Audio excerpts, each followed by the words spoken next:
حضرت آپ سے بات یاسین بھائی اگر میں شروع کر لوں، قربانی جو ہے وہ حج پہ ہے، حاجی جو جاتا ہے وہ وہاں پہ قربانی کرتا ہے، یہی روایت ہے اور یہیں سے حضرت ابراہیم کی روایت سے آئی ہے. تو یہ قربانی صرف حاجی نے کرنی ہے، تو پھر جو عام امت ہے جب یہ قربانی کرتی ہے تو یہ کس نسبت سے روایت کہاں سے لیتی ہے کہ اس نے بھی قربانی کرنی ہے؟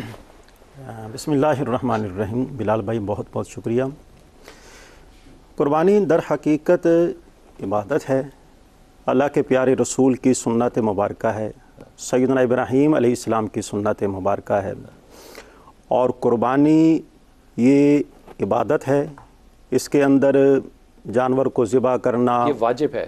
جی یہ سنت فرض تو مبارکہ ہے. نہیں، فرض نہیں ہے، واجب ہے. فرض ہے، فرض نہیں ہے، یہ واجب ہے. واجب ہے، اور واجب بھی صاحب استطاعت پر جو کر اس سکے، کی طاقت رکھتا ہو اس کے اوپر قربانی کے 3 دنوں کے اندر اس کے پاس اتنا مال ہو جو اس کی بنیادی ضروریات سے زائد ہو، تو ایسے آدمی پر قربانی کرنا لازم ہے. فرض نہیں ہے، واجب ہے، سنت موقدہ ہے.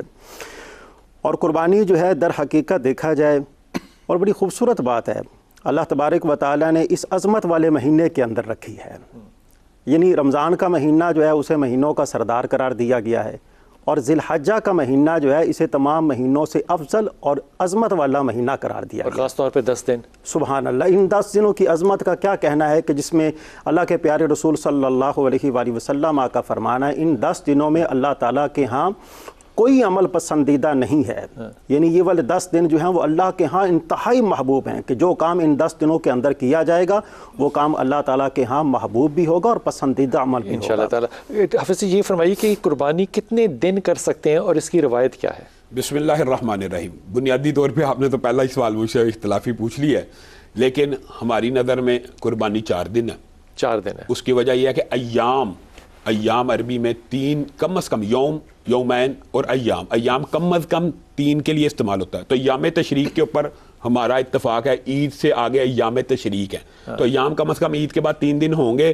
تو 4 ویسے بھی قرآن پاک میں ایام معلومات اور معدودات بھی 4 دن کے اوپر دلالت کرتے ہیں. ٹھیک ہے. لیکن ایک بات میں ضرور کہنا چاہتا ہوں کہ ابھی جو انہوں نے بات کی ہے کہ یہ جو سنت موقدہ ہے، لیکن اس سنت موقدہ بھی بتائیں نا، یعنی جس کی رسول اللہ نے تاکید کی ہو، یعنی سنت ہو اور لیکن خود کیا بھی ہو، نہیں تاکید کی ہو کہ کیا جائے. مثلا ٹھیک ہے، لیکن اپنی قربانیاں تو انہوں نے ہمیشہ حاجیوں کے ساتھ بھجوائی تھی. رسول اللہ صلی اللہ علیہ وسلم نے اس کے علاوہ بھی قربانی کی ہوئی ہے. وہ جو 100 اونٹوں والی تو چلو اس کے علاوہ بھی قربانی کی ہے، بلکہ رسول اللہ کا ایک فرمان میں آپ کو بتاتا ہوں جو اس قربانی کی فرضیت کے قریب تر لے آتا بات کو. کیا رسول اللہ صلی اللہ علیہ وسلم نے فرمایا جس بندے کی جیب میں پیسے ہوں اور وہ قربانی نہ کرے وہ ہماری عیدگاہ میں مت آئے. اس کا مطلب ہے یہ فرضیت کے قریب ہے.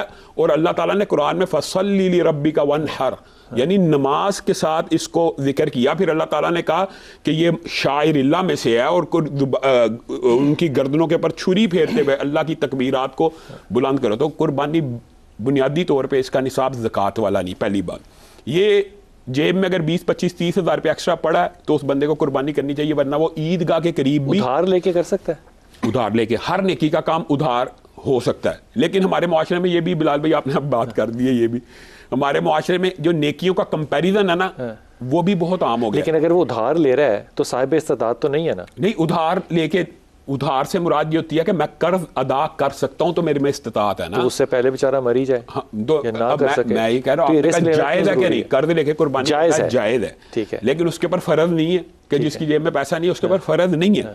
لیکن بہرحال قربانی کے جو فضائل اور مناقب ہیں وہ احادیث میں بہت زیادہ. اس کو جب ہم کہتے ہیں سنت موقدہ تو اس سے مراد حضرت ابراہیم کی سنت ہے یا رسول اللہ صلی اللہ علیہ وسلم؟ حضرت ابراہیم کی سنت کو رسول اللہ نے اپنے عمل سے زندہ کر کے دکھلا دیا. بنیادی طور پہ بات یہ ہے کہ موقدہ تاکید سے ہے کہ جس کی تاکید بھی رسول اللہ فرض نہ ہو لیکن تاکید ہو سنت. لیکن ایک جو قربانی کے بعد مسائل ہیں نا وہ ہمیں پتہ ہونا چاہیے. اگر بندہ عید کی نماز پڑھنے سے پہلے قربانی کر نہیں ہوگی. ہاں وہ اس کی حدیث ابو بردہ والی مشہور ہے کہ ابو بردہ نے اپنے علاقے کے غربا کو دیکھا اور کہا سب سے پہلے گوشت میری بکری کا ان کے گھر میں جانا چاہیے. وہ قربانی کر کے رسول اللہ کے پاس آگے اور آپ کے پیچھے عید کی نماز کو ادا کیا اور کہا اللہ کے رسول آج میں نے بڑا نیکی کا کام کیا. میں نے صبح ہوتے ساتھ سب سے پہلا جانور جو تھا میرا عیال میں مدینہ میں میرا کٹا اور لوگوں کے گھر گھر میں اس کا گوشت تقسیم ہوا.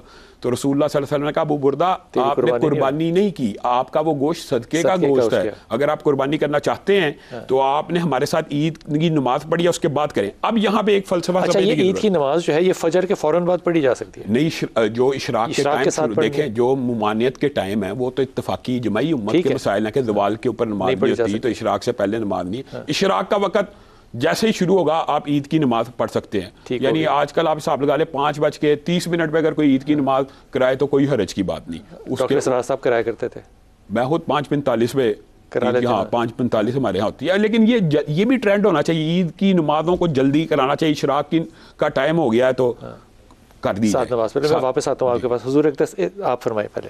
جی اعوذ باللہ من الشیطان الرجیم, بسم اللہ الرحمن الرحیم.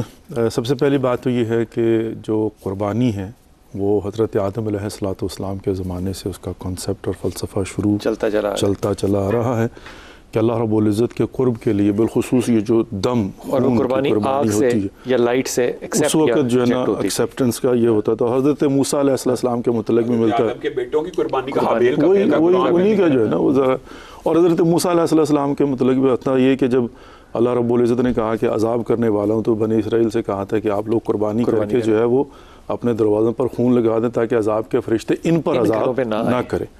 اچھا اس کے بعد بھی ظاہر ہے مستحبات اور یہ سارے معاملات موجود ہیں. اب اسپیسیفکلی آتے ہیں عید الاضحیٰ کی قربانی. اس میں ہمارے ہاں فقہ امام جعفر صادق علیہ السلام, اور ظاہر ہے فقہ امام جعفر صادق علیہ السلام کا مطلب یہ ہے کہ وہ ہے تو رسول اللہ صلی اللہ علیہ وسلم کی, لیکن یہاں سے اس کی تشریحات جو ہمیں ملی ہیں کیونکہ اصل میں ہوتا ہے میٹر آف انڈرسٹینڈنگ کہ روایت چلتی کہاں سے آ رہی ہے. ہم جو ہے نا ایک فلسفے کو لیتے ہیں اور اس کی پھر جو ہے نا امپلیمنٹیشن. ٹھیک ہے, میں یہ سمجھتا ہوں پرسنلی طور پر, میری ہمیشہ یہ خواہش بھی ہوتی ہے اور میں سب سے یہی کہتا ہوں, بلکہ روش جو ہے نا یہی ہونی چاہیے کہ ہم اپنی عوام کو اور قوم کو جو اصل حکم ہے وہ بیان کرے اور اس کی امپلیمنٹیشن جو ہوتی ہے نا ان پر چھوڑ دیں. ایگزیکیوشن کہہ لیں جی, ایگزیکیوشن حکم ہے اور پھر اس کی ایگزیکیوشن ہے وہ ان پر چھوڑ دیں. کیونکہ میں یہ سمجھتا ہوں کہ بعض معاملات کے اندر حتیٰ محلہ ٹو محلہ ویری کرتا ہے. ٹھیک کہ ہو سکتا ہے کہ یہاں پر اس کی امپلیمنٹیشن ڈفرینٹ ہو, وہاں پر, اور ملک ٹو ملک تو ہے ہی ہے.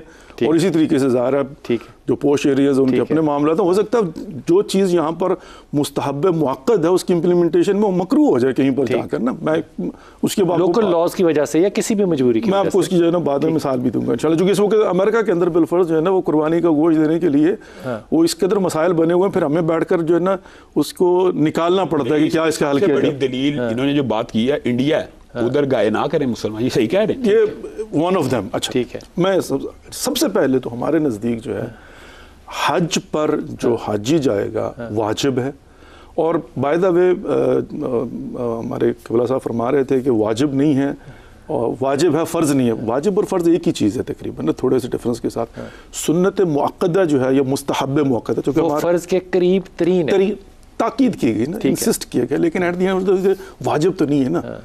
جب ایک چیز واجب نہیں ہے, یہ بات سمجھیے گا, جب واجب نہیں ہے تو اس کے اوپر لازم اور واجب ہونے کے قوانین بھی صادق نہیں آئیں گے. جب وہ خود واجب نہیں ہے تو پھر اس کے اندر جو لیمیٹیشنز ہیں نا وہ اور ہو جائیں گی کہ آپ نے فجر کے بعد نہیں کرنا, سورج نکلنے کے بعد, وہ تو ہے ہی مستحب ہمارے نزدیک جو ہے نا, تو فجر کے بعد بھی کر لیں گے. تو ہاں جب حج پر گئے ہوئے ہیں اور واجب ہے تو اس کے اوپر جب تک ہم لوگ جو ہے نا وہ صبح میں حج پہ گیا ہوں جب تک سورج نہیں نکل آتا اور جب تک میں عید کی نماز جو نہیں پڑھ لیتا ہوں, چونکہ وہاں پر سیکوینس ہے نا کہ میں نے پہلے جو ہے نا نماز پڑھنی ہے, اس کے بعد قربانی کرنی ہے, پھر اس کے بعد حلق یا تقصیر کرنے کے بعد میں نے محرم جو ہے نا حالت احرام سے باہر, تو وہ ایک الگ چیز ہے.